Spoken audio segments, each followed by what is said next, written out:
Hi friends, ಎಲ್ರಿಗೂ ನಮಸ್ಕಾರ. ಇವತ್ತು ನಾವು ನಮ್ಮ ಚಾನಲಲ್ಲಿ ಏನು ರೆಸಿಪಿ ನೋಡ್ತಾ ಇದ್ದೀವಿ ಅಂದರೆ ತುಂಬ ಸುಲಭವಾಗಿ ಚಟ್ನಿ ಪುಡಿ ಹೇಗೆ ಮಾಡೋದು ಅಂತ ಫ್ರೆಂಡ್ಸ್.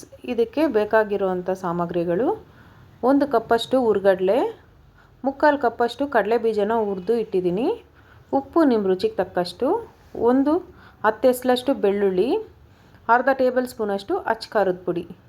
ಇದಿಷ್ಟೇ ಫ್ರೆಂಡ್ಸ್ ಇದಕ್ಕೆ ಬೇಕಾಗಿರೋಂಥ ಸಾಮಗ್ರಿಗಳು. ಇದನ್ನ ತುಂಬ ಸುಲಭವಾಗಿ ಮಾಡ್ಬೋದು, ತಿನ್ನೋದಕ್ಕೂ ತುಂಬ ರುಚಿಯಾಗಿರುತ್ತೆ ಇದು.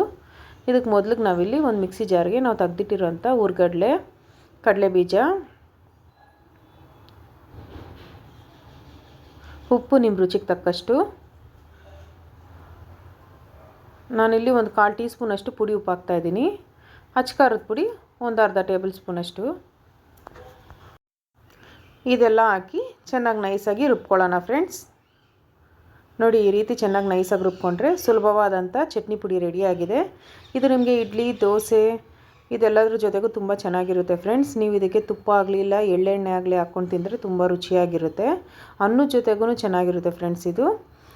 ಈ ರೆಸಿಪಿನ ನೀವು ಟ್ರೈ ಮಾಡಿ ನೋಡಿ. ನಿಮ್ಗೆ ಈ ರೆಸಿಪಿ ಇಷ್ಟ ಆಗಿದರೆ ನಮ್ಮ ವಿಡಿಯೋನ ಲೈಕ್ ಮಾಡಿ, ಶೇರ್ ಮಾಡಿ, ಕಮೆಂಟ್ ಮಾಡಿ. ಮರೀದರೆ ನಮ್ಮ ಚಾನಲ್ನ ಸಬ್ಸ್ಕ್ರೈಬ್ ಮಾಡ್ಕೊಳ್ಳಿ ಫ್ರೆಂಡ್ಸ್. ನಿಮ್ಮ ಸಪೋರ್ಟ್ ಯಾವತ್ತೂ ಹೀಗೆ ಇರಲಿ. ಧನ್ಯವಾದಗಳು.